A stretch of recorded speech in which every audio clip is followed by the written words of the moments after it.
먹지도 않고 마시지도 않겠다 한 사람이 무려 40여 명이나 됩니다.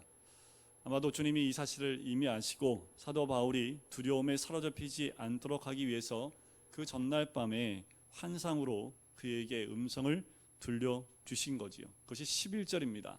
23장의 핵심절은 11절이에요. 그날 밤에 주께서 바울 곁에 서서 이르시되 담대하라, 내가 예루살렘에서 나의 일을 증언한 것 같이 로마에서도 증언하여야 하리라 하시니라. 우리에게도 이 말씀이 임하길 주의 이름으로 간절히 축원드립니다. 바울이라는 이름을 빼고 우리 각자의 이름을 넣었으면 좋겠습니다.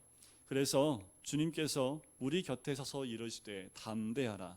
그 어느 때보다 우리가 필요한 것이 담대함이지 않을까라는 생각이 듭니다. 여러분, 이 말씀이 바울에게 주신 말씀이지만 이 시대에 살고 있는 우리에게 주시는 하나님의 음성이기를 간절히 소원합니다. 한번 잠깐 생각해 보세요. 나를 싫어하는 사람과 한 명만 나와 함께 있어도요, 같이 있기가 참 힘들고 어렵지요. 이런 경험은 군대 가면 남자들은 한 번씩 다 경험하지요. 왜 이렇게 괴롭히는지 모르겠어요. 툭 하면 불러다가 때리고, 이유는 딱 한 가지예요. 교회 간다고. 한 1년 동안 맞은 것 같아요. 근데 또 한 소대인데 또 한 분대예요. 또 그 사람이 분대면 분대 단위로 이 훈련을 받기 때문에 이 참 훈련 받을 때마다 두려움과 걱정에 오늘은 언제 맞을까 이 생각하면서 군생활 했던 게 기억이 납니다. 이유가 없어요. 그냥 교회 간다고 그냥 싫대요. 뭐 어떻게 해요? 그러면 교회는 가야 되는데, 신앙은 있고 교회는 가야 되고 예배는 드려야 되는데 그게 너무 싫대요. 무조건 괴롭히는데, 이 한 소대에 그런 사람이 있으니까 정말 힘들더라고요. 근데 제대할 때 되니까 따로 부르더라고요. 그동안 미안했다고. 아마도 이제 제대하고 사회인 되면 사회 나갔을 때 좀 뒤통수가 좀 그랬던 것 같아요. 그러니까 좀 풀고 나가려고 했던 것 같은데, 이게 한 소대 안에 한 3, 4명 되는 그 소대 안에 한 명이 나를 괴롭혀도 굉장히 힘들더라고요. 여러분들, 그렇게 괴롭히는 사람, 싫어하는 사람 한 명만 있어도 참 그 자리가 가시방석 같고 참 힘들지요. 근데 사도 바울은 몇 명이래요? 40명이래요. 40명. 쟤 안 죽이면 내 밥도 안 먹을 거야. 한 사람이 몇 명이요? 40명이 어떻게 살아요? 40명이 눈을 크게 뜨고 밥도 안 먹고, 너 쟤 죽이기 전에 내가 안 먹겠다고, 밥도 안 먹고 물도 안 마시겠다는 자리 40명 이러지 않습니까? 이 말 들을 때 정말 가슴이 철렁하지 않겠어요? 그런데 이 사건은 물론 이 사도 바울 시대에만 있었던 거 아닙니다. 지금도 저 북한 가면요, 이런 일은 지금도 일어나고 있습니다. 발각되면 바로 죽어요. 예수 믿는 거 발각되면 바로 감옥에 끌려가고 숱한 고문과 숱한 괴로움 가운데 죽임을 당하는 일이 지금도 일어나고 있습니다. 제가 10년도 되지 않는 안짝에 많은 그리스도인이 한 번에 총살련 당했던 그 장면을 북한에서 영상으로 찍었던 것을 본 적이 있어요. 마지막 총살련 당하기 전에 다 한 목소리로 주여 큰 소리로 외치며 총성과 함께 10여 명이 넘는 우리 그리스도인 북한 사람이 죽는 그 영상을 흐릿하게 찍은 것을 제가 본 적이 있습니다. 공산권에는 지금도 너무나 많은 사람이 예수 믿는 것 때문에 순교하고 있고, 모슬렘권에서도요, 예수 믿는 것, 그 신앙을 바꾼 것 때문에 너무나 많은 사람들이 생명의 위협을 받고 있고, 그곳에서 선교하고 계신 너무나 많은 분들이 지금도 이 사도 바울과 같이 그런 죽음의 공포 가운데 있는 사람들이 아직도 있습니다. 이런 일들은 그때만 있었던 것 아니지요. 과거 20세기에 순교했던 그 숫자보다 이 19세기 이전, 그 전에 예수 믿는 것 때문에 순교했던 사람의 숫자보다요, 20세기 한 세기에 예수님 때문에 순교한 사람이 훨씬 더 많다는 통계가 있습니다.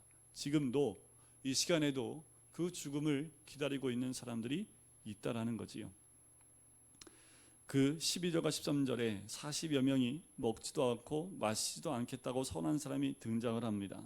주님 미리 말씀하셨지요. 담대하라. 너는 결코 죽지 않고 로마에 가야 된다. 라고 말씀을 합니다. 이 말씀을 들었던 사도 바울, 이미 어떠한 사건이 와도 흔들리지 않는 믿음 가운데 있는 사도 바울의 모습을 보게 되지요. 이 40여 명의 사람들은 대제사장과 장로들을 찾아가요. 자기 계획을 얘기하지요. 자, 다시 한번 천부장한테 가서 사도 바울에게 물어볼 것이 있다고 공회로 다시 데리고 오십시오. 천부장에게 떠나고 당신들에게 이르기 전에 이 사도 바울을 우리가 반드시 죽이겠습니다. 그 내용이 14절과 15절의 내용입니다. 대제사장과 장로들이 살인 음모를 겉으로 나타내지 않지만 이미 암묵적으로 오케이 한 거지요. 그래서 40명만 이 사도 바울을 죽이려고 하는 것이 아니라 실제로는 이 대제사장과 장로들, 서기관들이 더 죽이고 싶었던 거지요. 우리는 이러한 패턴의 정치적 부정을 일으키는 한 모델이 아주 이와 같지 않나라는 생각이 들어요. 모든 것에는 배후 세력이 언제나 있습니다. 저 뒤에 가장 큰 배후 세력이 있다면 어둠의 세력이겠지요. 그것들은 합법적입니다. 굉장히 그럴듯하지만 그 내면에는 탈법과 불법, 심지어는 살인 음모들이 도사리고 있는 것을 우리는 보게 돼요. 자유국가인 이 땅 가운데에도 간간히 이런 모습들을 우리는 발견하게 되지요. 하물며 공산권이나 모슬렘 지역은 더 말할 것도 없지요. 합법적으로 죽이려고 하는 사람들, 불을 지르고 자동차를 통해서, 폭력을 통해서 살인을 서슴지 않는 일들이 지금도 굉장히 많은 곳에서 일어나고 있다는 겁니다. 자유국가인 이 땅 가운데에도 없으리라는 법은 또 없겠지요. 예수님 마태복음 5장에 이런 말씀하십니다. 의를 위하여 박해를 받는 자는 복이 있나니 천국이 저희 것입니다. 나를 위하여 너희를 욕하고 박해하고 거짓으로 너희를 거스려 모든 악한 말을 할 때 너희에게 복이 있나니 기뻐하고 즐거워하라. 언제 기뻐하고 즐거워하라고요? 예수님 때문에 욕하고 박해하면, 그리고 거짓으로 너희를 거스려 악한 말을 하면 기뻐하고 즐거워하랍니다. 왜요? 하늘의 상이 크기 때문이다. 예수님 당시부터 지금까지 의인들은 늘 박해를 받아왔습니다. 이 의인들은 그 받는 박해를 통해서 복음이 증거된 거지요. 여러분, 의인들이 고난을 받지 않으면요, 그리스도인이 고난을 받지 아니하면요, 세상은 변하지 않습니다. 이 땅이 어떻게 바뀌었던가요? 구한말 시대에 수없이 많은 선교사님들이 순교를 통해서 이 땅이 바뀌었습니다.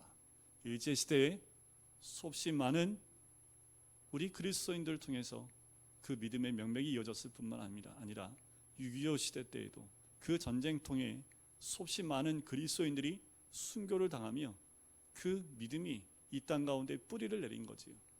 그분들의 순교로 인해서, 그분들의 그 고난을 통해서 이 땅 가운데 주의 복음이 편만해진 것 아닙니까? 그런데 이렇게는 복음이 전파되지 않습니다. 우리가 잘 먹고 잘 살고 쾌락을 누리고 내가 살고 싶은 대로 살고 내게 주어진 행복이 내 것이라고 생각하는 그리스도인들이 가득할 때 복음은 나눠지지 않습니다. 복음은 절대로 그렇게 나눠지는 법이 없다라는 거지요. 세상은 변하지 않습니다. 사실 사도 바울은 이런 위기가 있다는 사실을 모르고 있었지요. 근데 16절에 보면 바울의 생질이 이 음모가 있다는 것을 사도 바울에게 알려줍니다. 이 바울의 생질이 누군지 몰라요. 이름도 나오지 않습니다. 한 가지 알 수 있는 것은 유대 사회에 속해 있었던 한 사람이라는 것은 알 수 있습니다. 근데 그리스도인인지 아닌지도 우리는 잘 알 수가 없지요. 근데 여기서 굉장히 중요한 하나의 사실을 발견할 수 있습니다. 이 사건에 누가 개입하고 있다는 거예요? 하나님이 개입하고 계시다라는 거죠. 하나님이 바울의 위기 가운데 함께하고 계신다라는 겁니다. 생각지도 못하는 방법으로 이 위기에서 하나님이 건져주고 계시다라는 거예요. 사실 이런 일들은 우리에게도 일어나요. 여기 점잖하게 앉아 계시지만 일주일 동안에 큰일 날 뻔했네. 이런 일 겪으신 분 아마 분명히 있으실 겁니다. 큰일 날 뻔했어. 그래요. 그 큰일 날 뻔한 일들 가운데 하나님의 도우심이 있는 사건들이 굉장히 많다라는 겁니다. 우리 주변에 여러 가지 위기가 일어나고요, 우리도 모를 뿐이지 그 위기들이 순간순간 지나간 때가 굉장히 많지요. 저도 운전하다 보면 가슴이 털컹털컹할 때가 한 달에 한두 번은 꼭 있습니다. 좀만 더 갔으면 생각하지도 못할 일들, 조금만 더 갔으면 제가 누군가를 칠 수 있는 그런 사건들이 순간순간 와요. 운전하시는 분들은 아마 다 느끼실 겁니다. 그때마다 큰일 날 뻔하고 하나님 감사합니다, 이런 마음이 들지요. 그런 마음 들 때마다 또 하나님께 더 가까이 나가야겠다, 이런 마음이 들지요. 그 순간 브레이크가 아니라 조금만 더 갔어도 큰 일이, 사건이 일어날 수 있었던 거지요. 또 저에게 뭐 자가격리 2주간 동안 큰일 날 뻔한 거 아닙니까? 제가 만약에 확진 걸리면 일단 우리 교회 문 닫고 두 주만 못 닫아요? 아유, 그 이상도 몇 달을 아마 교회를 오픈하지 못할 텐데, 하나님이 도우신 가운데 그냥 자가격리만 하고 끝난 것 아닙니까? 이런 작은 일들이 하나님의 도우심이지요. 여러분들, 우리 몸의 육체 가운데 있는 기관 가운데 재생 능력이 굉장히 뛰어난 곳이 있답니다. 99%가 망가져야지 그때 증상이 나타나는 기관이 있습니다. 뭔지 아세요? 간입니다. 간은 다 망가져야지 드러난대요, 증상이. 간이 재생 능력이 굉장히 강하답니다. 그래서 5%만 정상이어도 우리가 움직이고 행동하는데 별로 어려움이 없을 정도로 간이 그렇게 재생 능력이 강하대요. 그런데 여러분들 이제 뭐 1년에 한 번씩 또 2년에 한 번씩 여러분들 이렇게 검사를 해보시면 이렇게 보면서 간에 무슨 흔적이 있네요, 뭐 폐에 무슨 흔적이 있는데요, 아마 모르는 사이에 뭐 이렇게 질병이 왔다 갔나 보네요, 이런 아마 얘기를 들으신 적 있으실 겁니다. 왔다 가면 흔적이 남아요. 여러분들, 우리 삶 가운데에도 하나님이 도우시는 흔적들이 남아 있습니다. 우리가 집중해서 알지 못하고 그냥 지나간 그 사건이 있을지 모르지만 우리 삶에 분명히 흔적이 있어요. 여러분들, 잊은 흔적이 있지 않으세요? 여러분들이 10년 전 또는 20년 전, 아니 1년 전에 내 삶의 큰 사건 가운데 하나님의 도우심의 흔적들이 우리 삶 가운데 분명히 있다라는 거지요. 바울이 한 백부장을 청해요. 그리고 이 청년을 소개하면서 천부장에게 인도해 달라고 얘기를 합니다. 그리고 천부장에 가서 이 청년이 알고 있는 것을 좀 이야기할 수 있도록 사도 바울이 연결을 시킵니다. 자, 여기서 우리는 어젯밤에 나타나신 주님의 그 음성 때문에 사도 바울의 모습이 전혀 흔들리지 않는 모습을 봐요. 어떡하냐? 날 죽인대? 40명이? 어디 있대 걔네들이? 뭐하는 놈들이래? 전혀 이런 말이 없죠.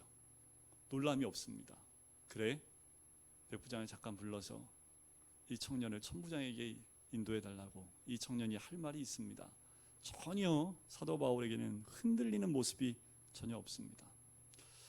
마치 예수님이 겟세마네 기도에서 땀방울이 핏방울이 되어 기도하시고 난 다음에 체포당하여 십자가에 못 박혀 죽을 때 우리 주님의 모습은 전혀 당황하는 모습이 없는 것과 마찬가지이지요. 우리가 기도하면 어떤 일을 당해도 흔들리지 않습니다. 우리가 주님과 늘 가까이 동행하면 어떤 위기가 우리를 덮칠지라도 전혀 문제가 되지 않아요. 기도하는 우리 성도님 되셨으면 좋겠습니다. 늘 주님과 가까이 하고 동행하시는, 그래서 어떤 사건이나 어떤 문제가 와도 기도하고 있으면, 주님이 함께 동행하고 있으면 어떤 큰 사건이 와도요 마음의 요동함이 없는 거지요. 드디어 천부장에 가서 바울의 생질이 이야기를 합니다. 그 자세한 이야기를 다 이야기를 해요. 천부장은 전혀 알지 못했던 뜻밖의 뉴스를 접하게 되지요. 그리고 이 천부장은 하나님도 안 믿고 예수님도 안 믿는 사람인데 그 말을 듣고 어떻게 하기로 결정해요? 바울을 도와주기로 결정을 합니다. 참 이상한 일이죠. 주님의 일을 하다 보면요, 뜻하지 않게 교회 안 다니는 분인데 도와주는 경우를 경험하게 됩니다. 예수 잘 믿는 사람보다 전혀 예수님 모르는 사람인데 전혀 생각지 않은 도움을 받는 경우가 있지요. 하나님은 불신자까지도 쓰시는 것을 볼 수 있지요. 자, 밤 3시예요. 그것도 지금 시간에 의하면 저녁 9시에 해당하는 시간에요. 군대를 풀어서 사도 바울을 보호해 줍니다. 그 내용이 22절부터 24절에 나오는데 23절에 보니까 가이사랴까지 가는 보병 200명, 기병 70명, 창병 200명을 준비시킵니다. 누구 때문에요? 사도 바울 때문에요. 천부장이라는 건요, 자기 밑에 부대가 1000명 정도를 데리고 있는 그 장이 천부장입니다. 백부장은 100명을 거느리고 있는 거거든요. 천부장이 대략 470명을 사도 바울을 위해서 풀었다는 얘기는 자기 병력의 반을 쏟아부어서 누구를 보호하는 거예요? 사도 바울이요. 우리 하나님 멋지지 않습니까? 여러분들 이러지 않고서 사도 바울을 보호할 470명의 군사를 일으킬 방법이 있었을까요? 우리 하나님께서 얼마나 멋지게 움직이시는지. 돈 한 푼 안 들어요. 그렇게 500명을 돈도 안 주고 탈 것까지 준비시켜서 가이사랴로 인도하시는 하나님의 손길을 봅니다. 하나님이 하면요, 우리가 생각지 않게 너무도 쉽게 문제가 풀려나가는 것을 봐요. 내가 하려고 하면 꼬이는데 하나님 한 번만 싹 하시면 모든 게 정말 어려운 것 같은데 쉽게 풀어져 나가는 것을 보게 되지요. 참 놀라운 일입니다. 시키지도 않았는데 천부장이요, 총독한테 편지까지 써줘요. 부탁한 것도 아니에요. 근데 천부장이 알아서 편지를 써주는 것이지요. 근데 이런 거 한번 경험해 보셨나요? 전혀 생각지 않은 도움이 우리의 삶 가운데 곳곳에 주님이 준비시키신다라는 거지요. 그런데 하나님이 왜 이런 일이 일어나게 하셨을까라는 거예요. 하나님이 우리를 도우시는 도움의 손길을 허락하실 때가 언제일까라는 거예요. 하나님을 위하여 위대한 꿈과 비전을 가진 사람이기 때문에 그렇습니다. 하나님이 그 종을 통하여 당신의 일을 하도록 하시기 때문에 그래요. 여러분, 중요한 건 내 인생은 무엇을 위해 사느냐가 중요합니다. 우리는 무엇을 위해 노력하고 애쓰고 그렇게 살아가는지가 중요하다라는 거예요. 천부장이 편지를 씁니다. 그리고 총독에게 이렇게 문안하면서 쓴 내용이 26절부터 30절에 나오는 거지요. 유대인들이 죽이려고 한 사람이 있는데 보니까 로마 사람에서 구해냈습니다. 그런데 죽일 이유가 하나도 없더라고요. 보니까 이들이 자기의 종교에 관한 문제이지 이것은 법적으로 전혀 문제가 없고 결박할 이유도 없는 그런 사람입니다. 그래서 그를 보호한 거고, 또 누군가 죽이려고 해서 내가 그를 당신에게 보냅니다. 고발하는 사람도 당신 앞에서 그에게 말하게 하겠습니다 라고 편지를 써서 보내는 거지요. 천부장은 자기가 본 사실 그대로 총독에게 보고합니다. 여기서 중요한 건요, 바울을 죽이려고 서원한 사람이 40여 명이었지만 자기가 보니까 죽을 이유가 하나도 없다고 말하는 거예요. 마치 빌라도가 예수님께 판결을 내릴 때하고 너무나 비슷합니다. 빌라도가 어떻게 했던가요? 신문에서 보니까 예수님께 죄를 발견할 게 하나도 없어요. 그래서 어떻게 합니까? 야, 죄가 없다. 이 죄의 문제는 너의 종교에 관한 문제, 율법에 관한 문제 아니냐? 법적으로 죽일 이유가 없다고 하니까 이 이스라엘 민족이 아우성칩니다. 예수를 죽이라고 소리를 질러요. 사실은 이 백성들이 이렇게 소리 지르게 한 건 뒤에서 그렇게 소리 지게끔 만드는 배후 세력이 있었던 거지요. 그들은 예수를 죽여야만 했던 겁니다. 빌라도가 너무 고민스러웠습니다. 그래서 어떻게 해요? 채찍질을 해요. 아주 심하게 채찍질을 하면 사람들의 마음이 누그러질까 해서 채찍질을 했습니다. 그럼에도 불구하고 사람들이 받아들이지 않아요. 더 나아가서 뭐라고 얘기하냐면 당신은 가이사의 편인가 아닌가란 정치적인 문제까지 대두가 됩니다. 빌라도가 큰일 난 거지요. 어떻게 해요? 정치의 생명이 끝날 수도 있다라고 생각이 드니까 바나바를 놔주고 예수님을 십자가에 처형하도록 내어주는 이 상황입니다. 이와 같은 상황이 사도 바울에게도 닥친 거죠. 이와 같은 상황이 우리에게도 있기를 소원합니다. 오늘날 그리스도인들은 예수 때문에 핍박을 받고 감옥에 들어가는 게 아니지요. 연일 소식들을 들어보면 교회 안에서 어떻게 이런 일이 있을 수 있을까? 어떻게 예수 믿는 사람들이 이런 일들을 행할 수 있을까? 어떻게 목사가 이런 일을 행할 수 있을까? 목사가 잡혀 들어가고 그리스도인들이 잡혀 들어가고 교회 안에서 잊지 말아야 될 일들이, 큰 부정과 대형 사건들이 그리스도인들을 통해서 이루어지는 모습들을 사회에서 간혹 보게 되는 거지요. 교인들이 사기를 치고 폭행을 하고 교회를 가르는 것이 오늘 교회의 현실이지요.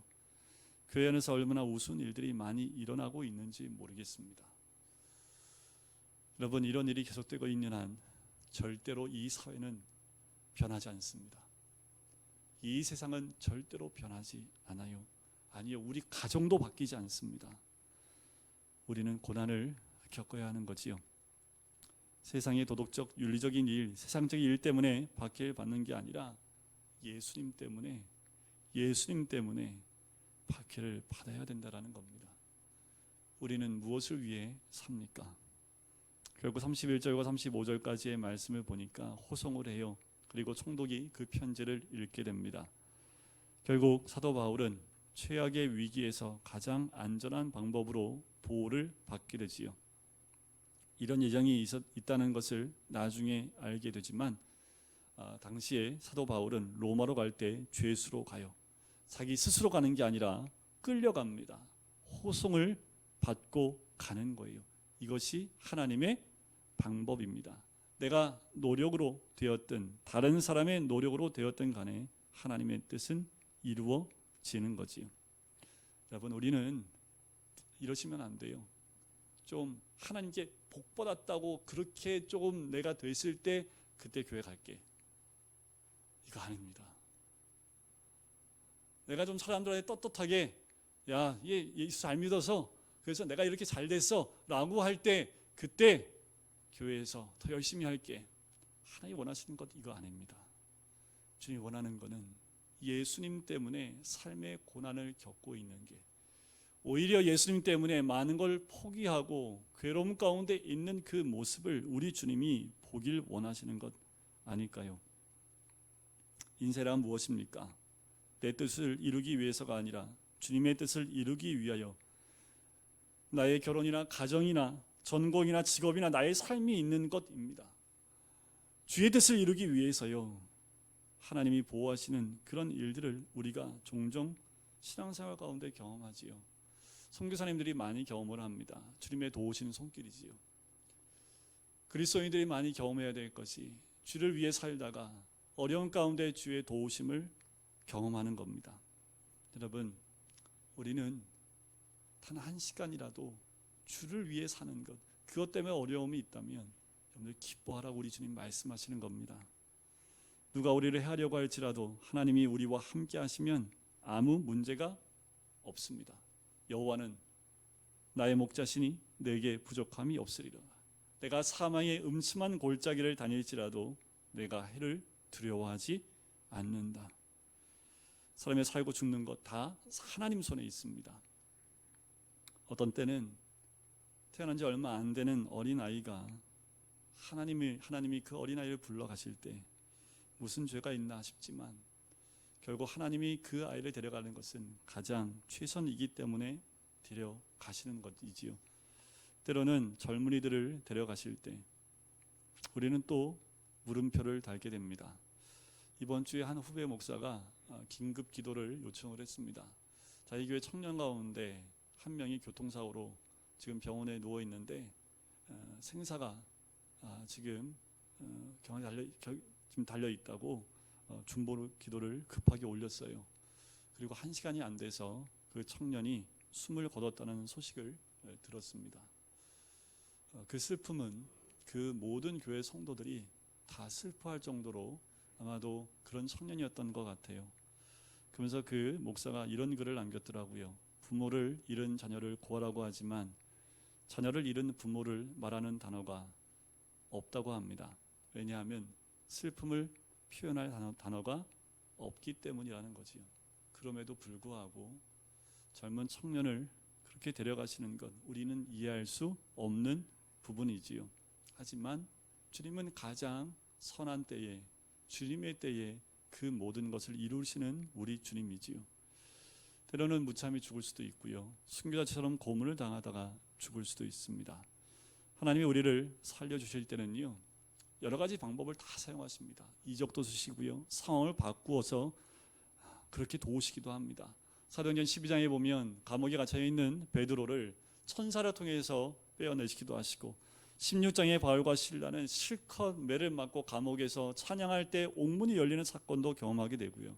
오늘의 본문에서는 생각지 않은 바울의 생질이 와서 천부장의 마음을 움직이고 총독의 마음을 움직여서 그의 살해 위기에서 그를 빼어내는 그 모습을 보기도 합니다. 우리에게도 이런 일들이 많이 일어나기를 바랍니다. 우리에게도 이런 도움의 손길들, 하나님의 은혜가 임하기를 간절히 소원해요. 그런 거 있죠. 다 되는 것 같은데 안 되는 사람이 있어요. 99% 된다고 하는데 안 되는 사람이 있고요. 저는 절대 안 돼 하는데 그 사람이 하면 되는 사람도 있습니다.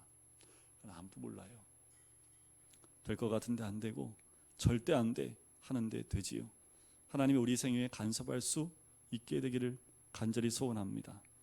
우리 주변에 우리를 힘들게 하고 해하려고 하며 우리를 파괴하려는 사람이 있다 할지라도 두려워하실 필요가 없습니다. 우리가 꼭 기해야 될 말씀이 11절 말씀이죠. 담대하라, 너는 로마를 보아야 하겠다라는 거지요. 위대한 비전을 가졌기 때문입니다. 여러분, 이 비전을 소유하시길 주의 이름으로 간절히 축원드립니다. 하나님의 꿈을 가지시기를 주의 이름으로 간절히 축원드립니다. 주님, 내 생애를 다 바쳐 주님을 위해 헌신하겠습니다. 하나님을 위해 살겠습니다. 이런 사람을 하나님이 지켜주시고 인도하실 줄 믿습니다.